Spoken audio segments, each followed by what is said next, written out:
반갑습니다. 제 트레이드만큼입니다. 반갑습니다. 자, 오랜만에 다시 인사드리게 됐습니다. 이제 기본 강의를, 기본서와 관련된 강의는 전부 다 마무리를 하고요. 기본 강의하면서 좀 부족했던 문제들, 그리고 이제 강의하면서 이제 뭐 중간중간에 말씀은 드렸지만, 좀 체득하기는 좀 쉽지가 않았을 겁니다. 뭐 이 내용이 좀 중요하고 이게 좀 덜 중요하다. 이런 부분을 좀 명확하게 구분하기 위해서 문제를 풀면서 단원별로 기본서하고 똑같이 그 순서를 맞춰가지고 문제를 풀면서 이 내용은 정말 중요하구나. 이건 좀 가볍게 넘어가도 되겠구나. 라는 부분을 좀 구분 지어 드리기 위해서 단원별 이제 문제를 더 많이 좀 풀 수 있게끔 준비를 했고요.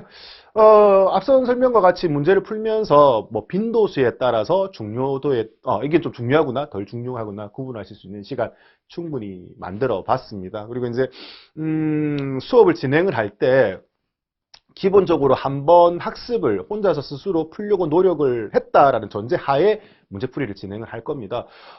먼저 문제를 혼자서 풀어보는 게 굉장히 중요합니다.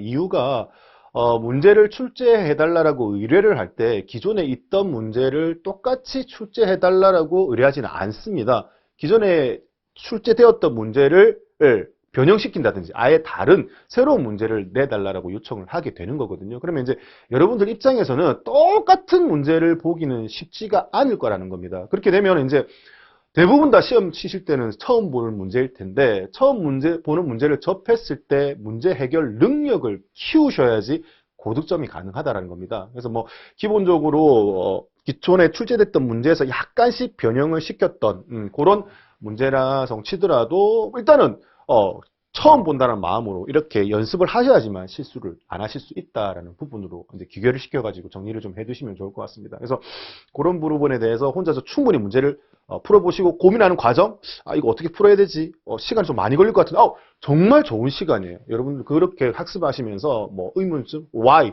왜 이런 것들 의문 스스로 이제 이렇게 계속 되물으면서 사고가 커지고 그런 문제 해결 능력이 단계가 훨씬 더 올라갈 수 있는 부분이니까 그렇게 맞춰가지고 학습을 좀 해두시면 좋을 것 같습니다.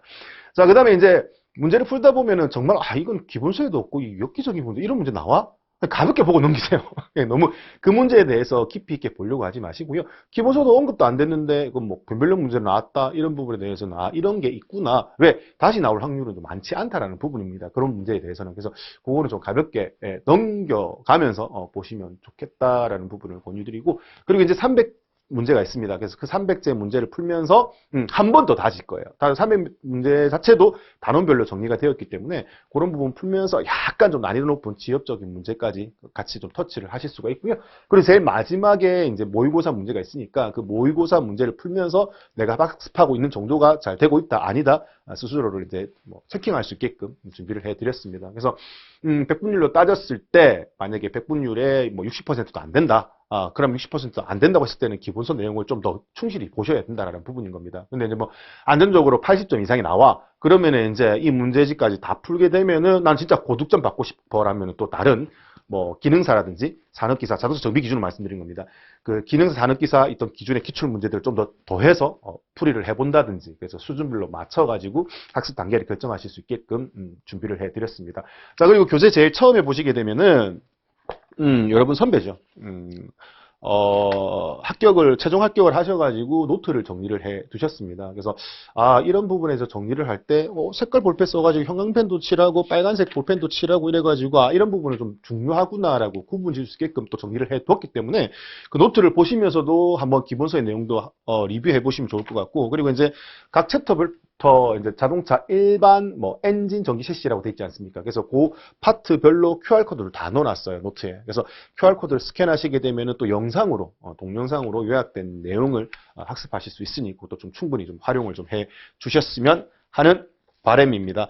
자, 그러면 준비했던 내용대로 커리큘럼 따라서 잘 오시게 되면 이제 이게 중요하다, 덜 중요하다, 혼자서 해결할 수 있는 학습 능력까지 완벽하게 시험 준비가 되실 거라 생각이 듭니다. 자, 그럼 제일 처음 자동차 일반부터 한번 보도록 하죠.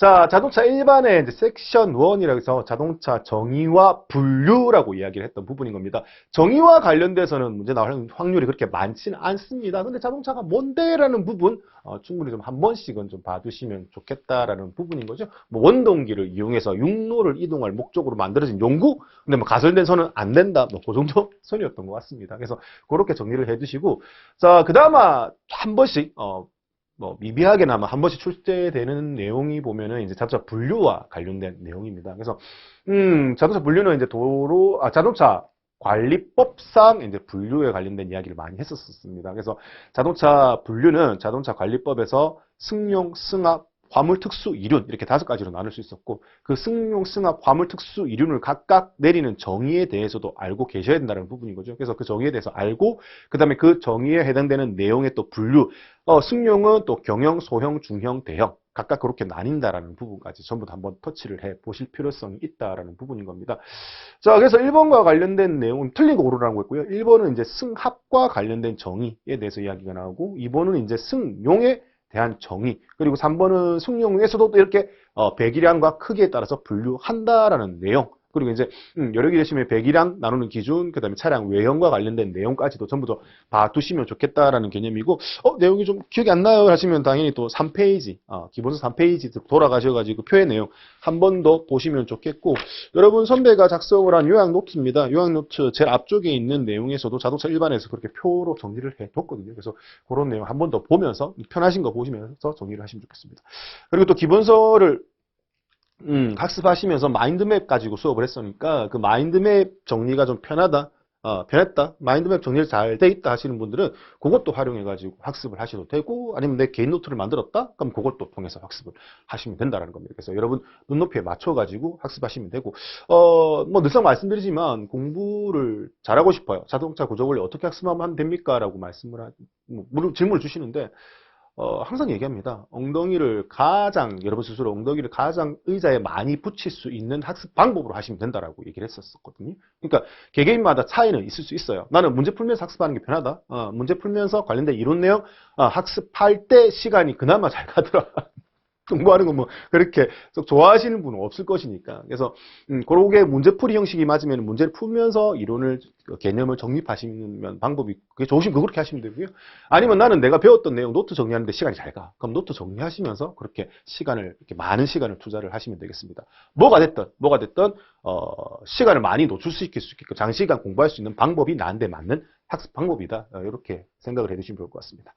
자, 4번 선지에 나와 있는 캠핑용 자동차 또는 캠핑용 트레일러, 이거 같은 경우는 과거에는 전부 다 이제 승합의 분류에 구분을 지었었습니다. 근데 지금은 이게 이제 법이 바뀌어가지고 뭐 용도만 맞으면 승용, 승합, 화물 어디에도 접목을 시킬 수 있으니까 뭐 그거와 관련돼서 밑에 또 해설도 적어놨고요. 이렇게 해당이 된다. 그래서 4번이 틀렸다라고 보시면 좋겠습니다.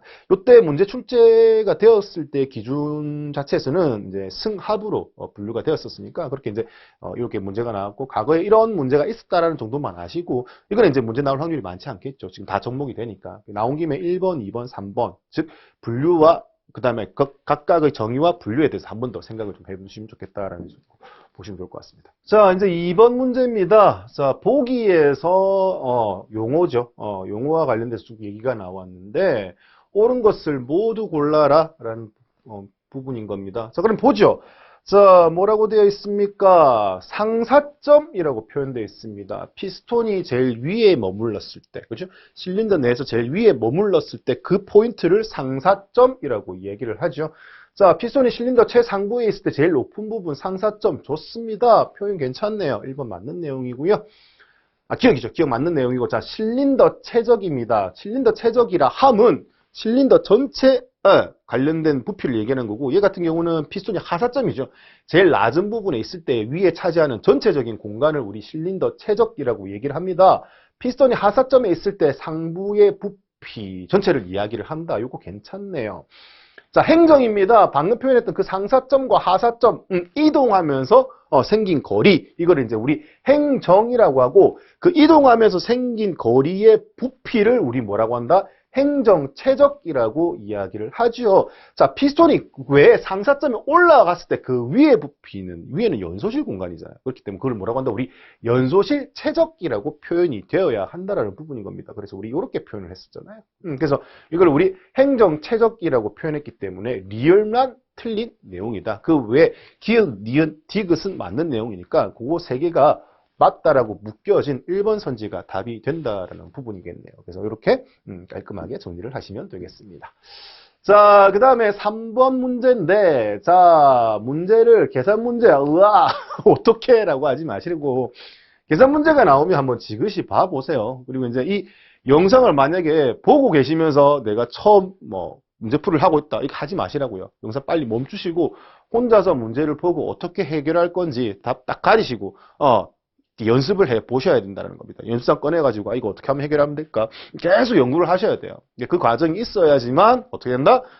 시간이 점점 계산하는 시간이 짧아지고 딱 문제를 봤을 때 어떻게 접근해야 될지 그 사고력이 조금씩 더 수학이 좀 싫더라도 그 사고력을 조금 더 키워나갈 수 있다는 부분인 겁니다. 그래서 그런 부분 조금 유념하셔가지고 정리를 해주시면 좋겠고, 계산 문제 부담스러운데 어떡하죠? 시험 문제 많이 나옵니까? 기출 문제 나중에 확인해 보세요. 우리 기존에 있던 기출 문제 있잖아요. 기본서 뒤에 있는 거. 그거 보시면은 계산 문제 비중이 얼마 정도 된다는 거 충분히 판단하실 수 있고, 그 중에서도 지금 제가 계속 지금 총 100이랑 같은 경우는 문제가 계속 나올 거예요.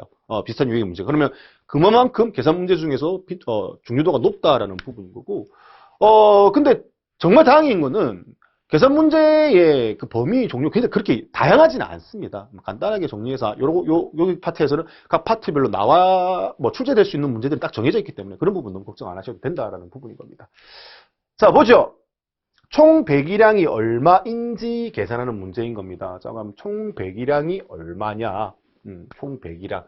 그러면 엔진 전체로 봤을 때 피스톤이 상사점에서 하사점으로 움직이는 행정 최적이 총 몇 실린더인지 보면 된다라는 개념인 거죠. 그게 이제 총 배기량이니까. 그러면은 우리 상사점에서 하사점으로 움직이게 되면 이렇게 원기둥 형상으로 부피가 형성이 될 겁니다. 이게 기통수만큼 곱하기 4실린더가 된 게 뭐다? 총 배기량이라고 볼 수 있는 부분인 거고요. 그럼 우리 이제 원기둥의 부피를 구해야 되는 거잖아요. 원기둥의 부피라 하면 요 단면적, 원이 단면적이죠. 원이 단면적에도 뭐다? 행정이죠. 상사점에서 하사점까지 움직인 거리, 이거를 곱하시게 되면 전체 부피를 구하실 수 있으니 원의 단면적은 어떻게 구한다? 파이 r의 제곱으로 구할 수 있다. 그리고 이제 제곱이 내려와서 이 파이 r 되면 원 둘레를 구할 수 있다라는 거 얘기했던 부분 같이 연계해서 정리를 해두시면 좋다라고 했고요. 우리 1cc가 배기량이 다니는 그 cc지 않습니까? 1cc가 뭐다? 1 세제곱 센티미터이니까 우리 미리미터를 뭘로? 센티미터로 바꿔서 계산하면 훨씬 더 편할 수 있다, 수월할 수 있다라는 부분인 거죠. 그러면 이제 요 그대로 가자는 겁니다. 그리고 여기에다가 행정 L을 곱해야 되겠네요. 자, 거기에 이제 4를 곱하게 되면은 총 배기량을 구할 수 있다라는 부분인 겁니다. 자, 원주율 파이 3.14 곱하기 반지름의 제곱이에요. 자, 여긴 직경이죠. 직경은 지름이라고 해서 D라고 표현할 수 있고 얘가 얼마다? 10cm이니까 반지름은 뭐다? 5cm다라고 표현할 수 있다라는 겁니다. 그러면은 5cm의 제곱이니까 5cm 적어주시고 전체 제곱인 겁니다. 갈로 해가지고요. 거기에다가 행정이 얼마다? 80mm니까 이거는 8cm다라고 표현할 수 있는 부분인 거죠. 거기에다가 기통수 4를 곱해주시면 된다라는 겁니다.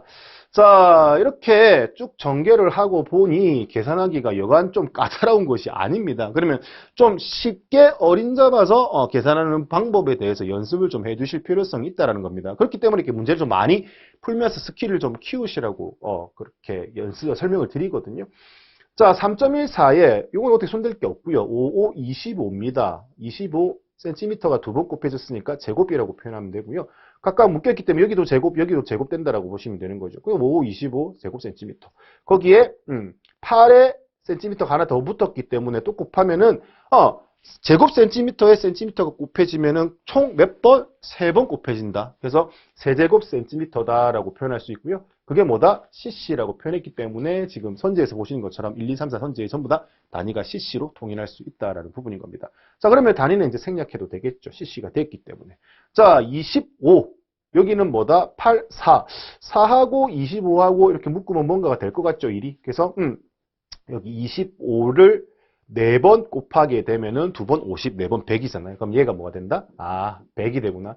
그나마 계산하기 쉽게 만들어 놨네. 이렇게 원래는 해줘야 됩니다. 왜냐면 시험 치러 갈 때 우리는 계산기를 못 들고 들어가잖아요. 그렇기 때문에 이렇게 좀 딱딱 맞게 떨어지는 게 좋은데 꼭 그렇지만은 않다라는 겁니다. 그래서 조금 까다로운 계산도 몇 번은 연습을 좀 하셔야 돼요. 한두 번 정도는. 그래서 그렇게 지금 우리 기본, 문제집에 나와 있는 문제를 해결하면서 그렇게 준비를 해 두시면 좋을 것 같아요. 자, 그러면은 3.14에 100을 곱하게 되면은 314가 되는 것이고요. 314가 되고, 아까 4는 곱해졌으니까, 여기 얼마? 8을 곱하면 됩니다. 그치? 8 곱하면 되니까, 대충 38, 24, 2400까지 가까이 나오는 게 숫자가 너무 뚝뚝뚝 떨어져 있기 때문에 이거는 굳이 계산하지 않더라도 2512라는 수치가 눈에 들어오실 겁니다. 그래서 이렇게 답을 정하셔가지고 3번을 선택하시면 웬만하면 다 맞아요. 근데 이제 만약에 이렇게 어림잡아서 계산할 때 이렇게 그 선지 자체의 숫자의 범위가 만약에 촘촘하게 붙어 있다. 그럼 좀 꼼꼼하게 계산을 좀 하실 필요성이 있다라는 부분인 겁니다.